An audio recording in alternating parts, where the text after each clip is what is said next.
to our power Yahweh, Bahasham Yahweh Shah, Bahasham Rachak Kodash, double honors to the apostles, the bishops, and the elders of Great Millstone. Peace and blessings to the hopeful elect of the tabernacles of David scattered throughout the four corners of the earth, and wherever you may be. To you I say Shalom, Yeshua, Shalom. We're going to jump into the book of Deuteronomy, the 29th chapter. I believe it's a short chapter. Semi-short, 29 verses. So going from the top, it says the covenant in Moab. So it says, these are the words of the covenant which Yahweh commanded Moses to make with the children of Israel in the land of Moab. And I'm glad it read that, because I was going to say the subheading says the covenant in Moab, but it has nothing to do with the actual Moabite people, who would be the so-called Chinese people today. This is us, camped out on the east of the Jordan before we went over the Jordan River unto the west of the Jordan to take, all the lands of Canaan. All right, and then called it after, the tribal names of the Israelites. And that first place that we attacked was Jericho. So yeah, it says beside the covenant which he made with them in Horeb. And if you see right here in the NLT, it said, we'll read the whole thing in the NLT. It says, these are the terms of the covenant Yahweh commanded Moses to make with the Israelites while they were in the land of Moab, in addition to the covenant he had made with them at Mount Sinai. All right. So it says Moses reviews the covenant. Because mind you, Moses did not pass over the Jordan. Okay, the Lord told him that he would not go into the promised land, but he was able to see it. Okay, which he did. He saw all the land, but he wasn't able to go into it. All right. So all this is taking place on the east of the Jordan, while Moses is still amongst the congregation. Because afterwards Joshua took over. Then we passed over to take, everything on the west of the Jordan, which on the east of the Jordan, those lands went to Gad, Reuben, and Manasseh, but East Manasseh, because Manasseh also had territory on the west of the Jordan. Okay. So yeah. So it says, and Moses called unto all Israel and said unto them, ye have seen all that the Lord Yahweh did before your eyes in the land of Egypt unto Pharaoh, and unto all his servants, and unto all his land. The great temptations which thine eyes have seen, the signs and those great miracles. All right, going into those plagues, and also when you skip over to Exodus 14, the actual destruction of Pharaoh and the army that pursued them. Okay, which is a beautiful chapter. Right. So it says, yet Yahweh hath not given, which Moses sang a song. All right. I will sing it to Yahweh. He had triumphed gloriously. The horse and his rider hath he thrown into the sea. Okay. Which I'm not going to say that to you in the Hebrew now, but I learned it a long time ago, because I went to say that, or sing that myself. So it says, yet Yahweh hath not given you an heart to perceive, and eyes to see, and ears to hear unto this day. Meaning what? It's not talking about actual your heart pumping your chest, blood pumping your chest. It's not talking about your physical eyes that you see with, and it's not talking about the ears that you hear with, sound. Okay. It says he have not given you an heart, which the heart is pretty much your mind, to perceive, to understand, eyes to see, and ears to hear this day. Okay. Just overall going into what? Having understanding and having wisdom. Okay. And it says the Lord had not given you an heart to perceive, and eyes to see, and ears to hear unto this day. Okay, which these are the same thing. Excuse me. These are the same things being repeated way down the line in the New Testament. All right, and so it goes to show you that there's always going to be a remnant of the nation of Israel, but that 2/3 is always also going to be present, because that's just how the Lord has it. Okay. It says, and I have led you 40 years in the wilderness. Your clothes are not waxing old upon you, and thy shoe is not waxing old upon thy foot. And that was also from the mercy of the Lord. Okay, because now of course, he which we already covered that in previous chapters, so we can just briefly speak about it. He was killing off the old generation. Okay, even some of the warriors, they were also of the old generation. All right, it was just newer generation. Okay, and what Joshua, Caleb. Okay. So for 40 years they wandered around, and eventually all that old generation, because they were rebellious, they sent back to the spirit realm. Ye have not eaten bread, neither have ye drunk wine or strong drink, that ye might know that I am Yahweh your power. Yeah, on a small note, when you're drunk, you don't have your all of your wits about yourself. Okay, so no one can say that. Oh, I was drunk. I imagined this, or I dreamed that, or I blacked out. No, you knew this was Yahweh Bashim Shah. All right, the whole way. And when ye came into this place, Sihon, the king of Heshbon, and Og, the king of Bashan, came out against us unto battle, and we smote them. All right, lands on the east of the Jordan, as we mentioned up above, right? And we took their land and gave it for an inheritance unto they see there you go right there, unto the Reubenites, which are the so-called Seminole Indians, and to the Gadites, the so-called North American Indians, and to the half tribe of Manasseh, okay, which Manasseh today would be the so-called Cubans, the Cuban people. Um, T says we took their land and gave it to the tribes of Reuben and Gad and to the half tribe of Manasseh as their grant of land. Now, in case you don't remember, the reason why it says the half tribe is because, as we mentioned before, Manasseh had a land on the east of the Jordan as well as west of the Jordan, East Manasseh, West Manasseh. And then there's also the tribe of Ephraim, because these were the sons of Joseph, which Joseph was promised to receive a double portion. So he had East Manasseh, West Manasseh, and Ephraim, which was his sons, which the Ephraimites being the so-called Puerto Ricans today. All right. So so you have that, piece of tiny history. Um, Verse 9 says, Keep therefore the words of this covenant and do them, that ye may prosper in all that ye do. Ye stand this day, all of you, before Yahweh your power, your captains of your tribes, your elders, and your officers, with all the men of Israel, your little ones, your wives, and thy stranger that is in thy camp, from the hewer of thy wood unto the drawer of thy water. Because remember, those who were they, Canaanite men. I was trying to remember exactly who they were, but they came, they had moldy bread, old torn up clothes, beat up sandals, and acting all famished. And we came from a far country, and da da da da da. And basically they lied because they were afraid of Yahweh Shema Shai and afraid of the Israelites being near. And then eventually we found out, and Joshua made them hewers of wood and drawers of water, all right, for the temple. He basically put them in servitude because they lied and told, because they lived right near us, but they were afraid that they were going to die. So they lied, but they were found out. So they were pretty much made servants. That thou, which gives you a better understanding and insight why you have laws that all the laws are directly to the Israelites, but then you have certain places where laws are semi, sort of directed towards heathens. And part of that is servants. All right, there's a difference between when you're dealing with the Hebrew servant and a heathen servant, okay? Because we had nations that will be amongst us from time to time, there would be servants and, so on and so forth. We read left. So verse 12, that thou shouldest enter into covenant with Yahweh thy power, and into his oath, which Yahweh thy power maketh with thee this day. Oh, let me read, T. It says, You are standing here today to enter into the covenant of the Lord Yahweh, your power. Yahweh is making this covenant, including the curses. All right? Including the curses, because the curses remain on us today. You so-called Negroes, Latinos, and Native Americans, and speckled birds. Those of you that may look like the heathen nations, but your spirit is resonating with this truth. All right? You are the ones under these curses today, and we will not have these curses lifted until Yahweh Shah brings salvation. But that's another topic. Let's keep going. Verse 13, that he may establish thee today for a people unto himself, and that he may be unto thee a God, as he had said unto thee, and as he had sworn unto thy fathers, to Abraham, to Isaac, and to Jacob. Yep, going back to our forefathers. Abraham, the oath started with Abraham. I believe it's around Genesis, man, is it somewhere between 12 and 14? Can't remember exactly. But where Abraham, had the little vision about us being in Egypt and all these different things, and the oath was made, so you can read that.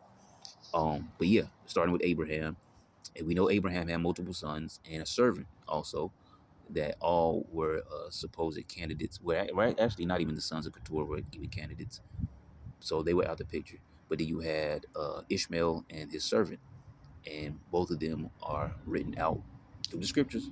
Not just saying we think so. The scriptures, they are written out with the covenant being passed down to. It was going down to a promised son. That promised son happened to be Isaac. And then Isaac obviously had twin boys, and the covenant didn't go to Esau, it went to Jacob. From Jacob, say no more, because Jacob had the 12 patriarchs. The 12 patriarchs trickled down to us today, all right, by way of reincarnation, but even us today.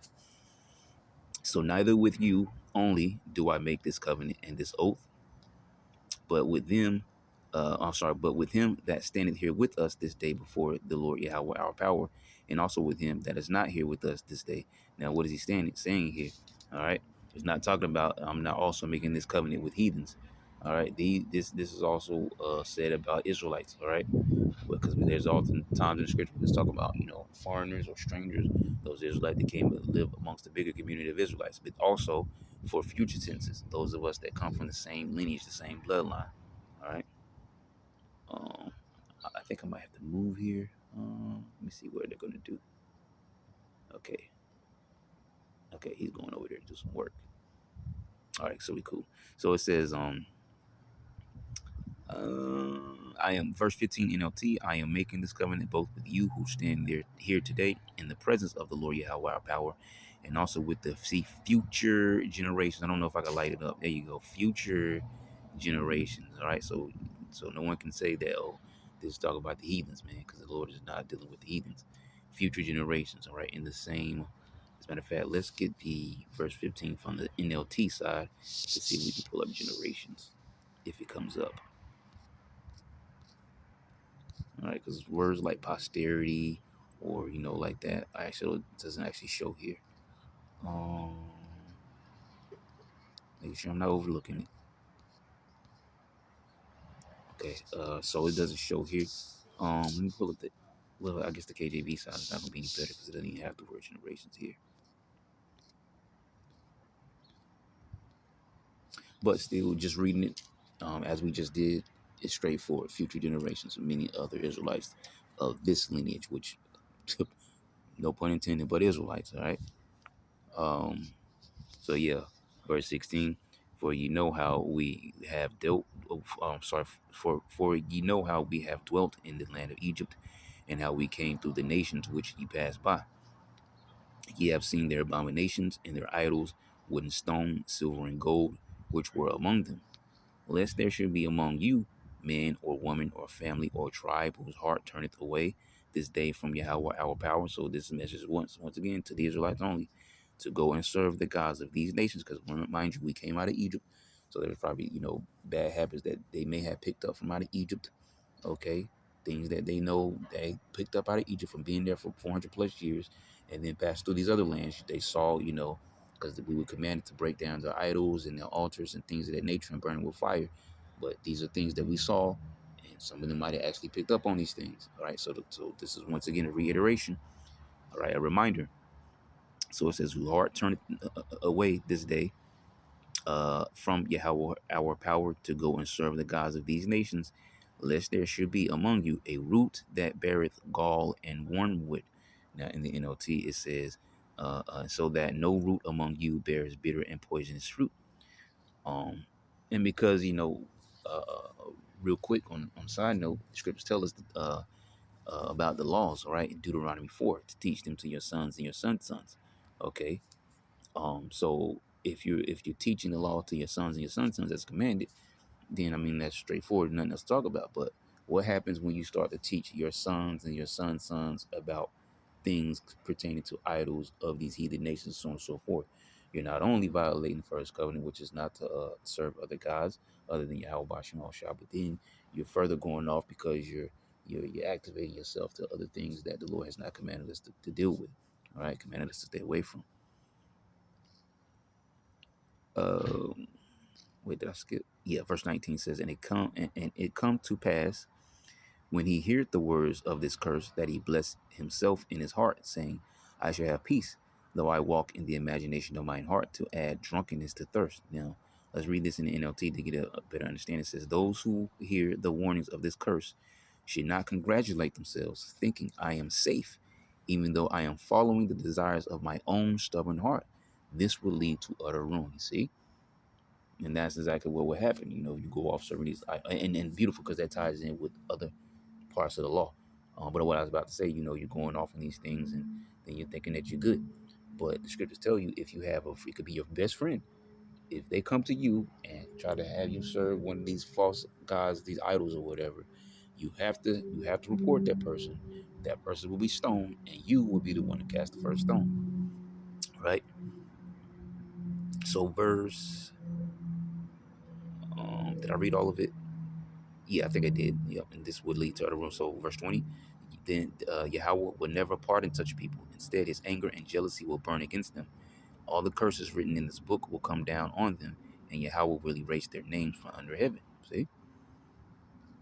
Uh, KJV, Yahweh will not spare him, but then the anger of Yahweh and his jealousy shall smoke against that man.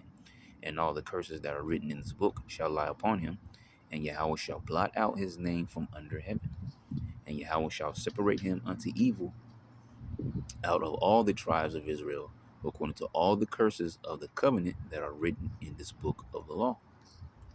So that the generation to come of your children that shall arise up after you, and the stranger that shall come from a far land, shall say, when they see the plagues of that land, and the sicknesses which Yahweh had laid upon it, and that whole land thereof is brimstone and salt and burning, that is not sown, nor beareth, nor any grass groweth therein, like the overthrow. I was going to mention that. I was wanting to keep reading those. See, I was going to say a perfect example of that was Sodom and Gomorrah, but it's already in there. Beautiful.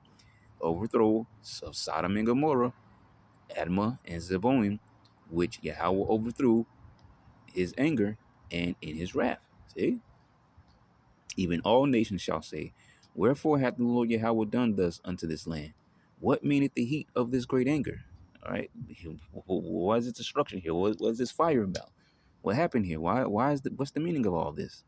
Okay. Then men shall say, because they have forsaken the covenants of the Lord Yahweh, power of their fathers. Let you know it's an Israelite thing. And this happened because this would happen if they forsook the Lord. So if I bring this destruction, just like like you said up above, Sodom, Gomorrah, Ammon, Zeboim, right? Just like up above, okay. So if they go off and I bring a destruction, you know why, all right? Which he made with them when he brought them forth out of the land of Egypt. For they went and see, let's bring the full circle. For they went and served other gods and worshiped them, gods whom they knew not, and whom he had not given unto them. You see, because we knew who delivered us from the Egyptians. We knew who was, doing the pillar of cloud by day, pillar of fire by night. We knew who overthrew, I say Sodom and Gomorrah, Pharaoh and his army in the Red Sea. See, we knew who rained the manna from the sky. We knew who brought the quails. We knew who gave Moses the power and the staff, to bring the water, to sweeten the waters of Meribah, all these different things. We knew it was Yahweh Shemon Shah. See? And the anger of Yahweh was kindled against this land to bring upon it all the curses that are written in this book. And Yahweh rooted them out of their land in anger and in wrath and in great indignation, and cast them into another land as it is this day. See? Another land. And that's where we are today, exiled, even to this very day. Not just only back then, things happen, but even to this very day, we are still exiled from our lands. NLT 27. That is why the Lord Yahweh's anger has burned against this land, bringing down on it every curse recorded in this book. In great anger and fury, Yahweh uprooted his people from their land and banished them to another land where they still live today. Still live today. Okay, and it happened both to the northern and southern kingdom, because mind you, there was also a split later on in history. Here we go. Oh, it's backwards. So land, right here you see land H776. I don't know if I can light it up without clicking on it. There you go, H776, land. In the Hebrew is aratazah, which means land. And then you have the word right below it, another, which is acharyath. All right, I'm sorry, acharath. All right,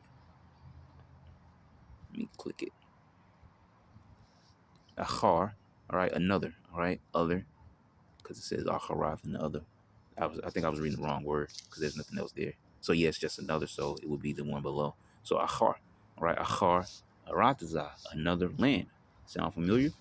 Yep. Because when you're talking about the history of the split, in particular, especially that Northern Kingdom, when they came into another land in the Apocrypha. It's called Arsaret, Achar, Arataza, another land. All right.